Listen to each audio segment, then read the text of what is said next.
Saya kira termasuk yang tahan banting. Jadi kepada seluruh kader-kader PMI yang tahan banting, contohnya seperti Nusron. Mana Nusron nggak datang? Saya semangat datang ini kadang-kadang karena Nusron juga. Manusia paling aneh di PMI ya Nusron Wahid. Jadi mumpung nggak ada orangnya ini, Nusron Wahid kita kasih gelar teladan sepanjang zaman. Kenapa? Ada aja. Sindir Gus Nusron Wahid yang sering dekat dengan para habaib. Ini jawaban Gus Nusron Wahid saat disindir oleh Caimin, teman-teman. Mari kita lihat dulu videonya terlebih dahulu. Sekarang Nusron ini satu-satunya tokoh NU yang paling aktif di habaib-habaib. Iya toh?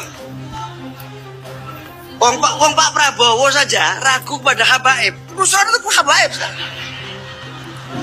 Itu luar biasa. Satu-satunya Nusron. Terus kiai-kiai itu sudah nggak begitu banyak dalil. Nusron dalil terus sekarang. Kalau sudah Nusron dalil, nah kita tunggu apa yang akan terjadi. Kalau kita orang Ahlussunnah wal Jamaah, saya dulu diajarin kiai saya. Saya dulu sekolah di Madrasah Qudsiyah di kaki Menara Kudus itu. Saya belajar sama Kiai Ma'ruf Asnawi, saya belajar sama Kiai Arwani Kudus, saya belajar sama Kiai Sa'roni Ahmadi Kudus, besannya almarhum Kiai siapa Besuki? Dulu yang terkenal Kiai Subadar. Kiai Subadar punya putra satu yang di Tongas, Safrizal,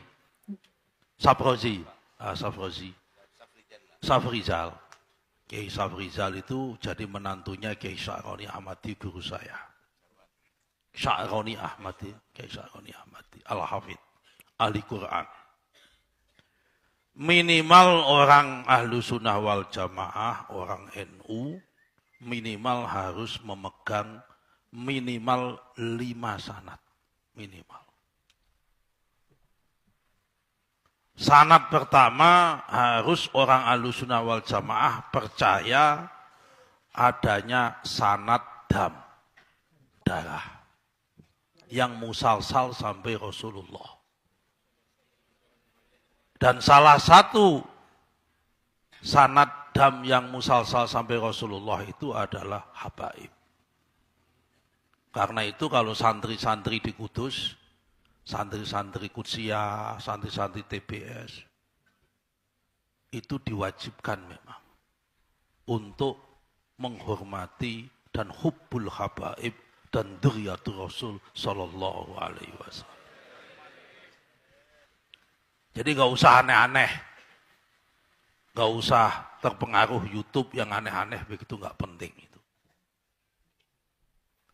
Memang kalau kata kiai saya, Kiai Sa'roni Ahmadi, beliau juga kebetulan ahli tafsir. Qul la as'alukum alaihi ajrun illal mawaddah bil qurba. Kata-kata kurba ini memang banyak tafsir. Ya. Ada tafsir pertama yang memaknai bahwa al-qurba di situ adalah azwajun nabi, adalah istri-istri Nabi. Ada yang mengatakan, yang menafsiri adalah ahlul kisai, hanya ahlul kisai, 5 orang. Li khamsatun utfi biha haral wabail hatimah al-mustafa wal mutandu wabnahuma wa fatimah. Tapi ya memang ada tafsir yang populer adalah kullu ali baitin nabi min aliyin min hasanin wa husain, itu adalah ahlul qurba. Semua anak keturunannya Sayyidina Ali dari Sayyidina Hasan dan Husain itu masuk ahlul qurba, masuk dzurriyyatur Rasul sallallahu alaihi wasallam yang diwajibkan kita untuk menghormati itu. Nah, di antara tiga tafsir ini, kita lebih baik hati-hati menggunakan tafsir yang ketiga.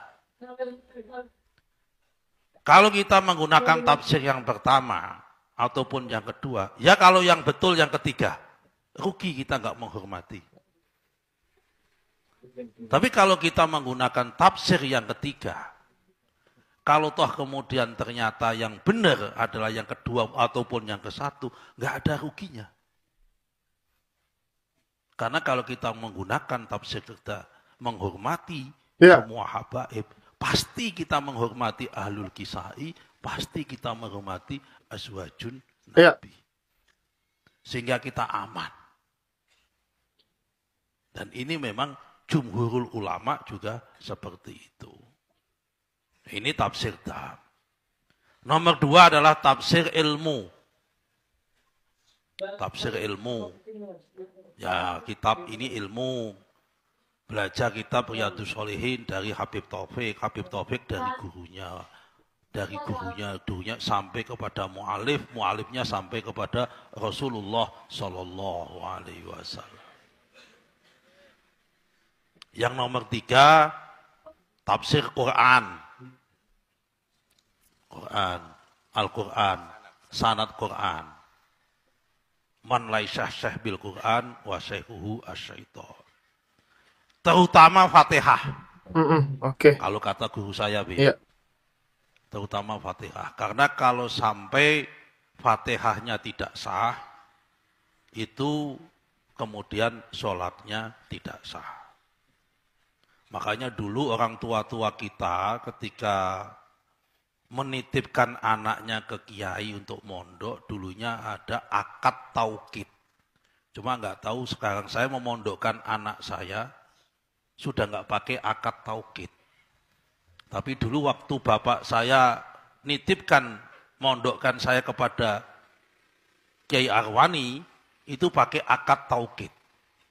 Akad taukidnya dulu begini, Kiai, kulo titip putra kulo, asmanipun Nusron Wahid, tulung jenengan didik Al-Quran teng mriki, luweh-luweh dididik jenengan ajari surat Al-Fatihah. Karena surat Al-Fatihah menika rukun dan wajibnya sholat, kalau sampai sholatnya anak saya tidak sah karena Fatihahnya tidak benar, kula nyuwun jenengan kiai ingkang tanggung jawab, ingkang nanggung dosane. Wis ora bayar boboti sisane. Saniki pun mboten wonten taukid ngoten. Itulah kemudian akad ini yang membuat hubungan antara santri dengan kiai itu tidak sekedar hubungan guru sama murid seperti dalam sekolah maupun dalam kampus. Karena itu kita memaknai guru kita dengan panggilan murabbi wa ruhi wa murabbi ruhina. Karena selain menjadi pembimbing dan penuntun spiritual, karena tanggung jawabnya seorang guru itu sampai tanggung jawab akhirat, tidak hanya dunia saja. Kalau dosen di universitas, tempat saya dulu kuliah, itu hanya hubungan profesional.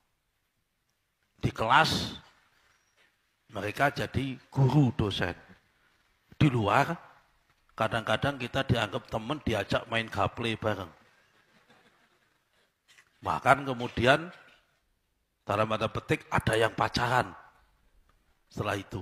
Karena hubungannya hanya profesional.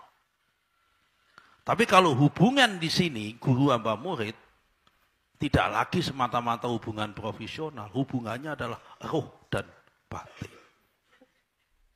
Nomor 4, kata kiai saya ini, minimal kita harus memegang sanad aurat. Kalau aurat atau thariqah harus ikut aurat dan thariqah yang benar-benar sanadnya musalsal sampai Rasulullah Sallallahu Alaihi Wasallam. Tapi kalau panjenengan semua aman, ikut Habib Taufik kan thariqatnya Alawiyin, udah pasti musalsal. Kalau Alawiyin. Nah, yang nomor 5 yang paling enak ini. Nggak perlu ngaji, nggak perlu belajar Quran itu. Ini yang lagi tak cari. Kenapa saya sering sowan ke kiai, saya sering sowan kepada Habib ini. Karena saya ingin mengikuti yang nomor 5. Sanad musafahah. Sanad salaman. Karena menggunakan dalil man sofahani au man sofaha sofahani takholal jannah. Barang siapa sing tahu salaman kepada orang yang pernah salaman kepada aku, atau wong sing tahu salaman kepada salaman sama aku, dakholal jannah, insya Allah kata Nabi masuk surga. Iya. Nah, saya yakin Habib Taufik ini pasti pernah salaman sama abahnya. Abahnya pernah salaman sama abahnya. Sampai kepada Sayyid Abdurrahman As-Saqaf. Orang yang pertama kali bergelar As-Saqaf. Sayyid Abdurrahman As-Saqaf bin Maula Dawilah. Sampai kepada Faqih Al-Muqaddam. Sampai kepada Sohib Miqbad. Sampai kepada Kholiq Qosam. Sampai kepada Muhammad, sampai kepada Alwi, sampai kepada Muhammad, kepada Alwi, sampai kepada Ubaidillah, kepada Imam Muhajir, Imam Isa An-Naqib, Imam Ali Al-Uraidi, Imam Ja'far As-Shadiq, Imam Muhammad Al-Baqir, Muhammad Ali Al-Zainal Abidin, Sayyidina Husain, Sayyidina Ali, dan Rasulullah Sallallahu Alaihi Wasallam. Salaman saya yakin. Salaman tok. Jenengan sowan kiai punya ilmu seperti Kiai Nur Hasan Sidogiri. Saya yakin punya sanad ilmu yang musalsal sampai Rasulullah, sampai Imam Syafi'i.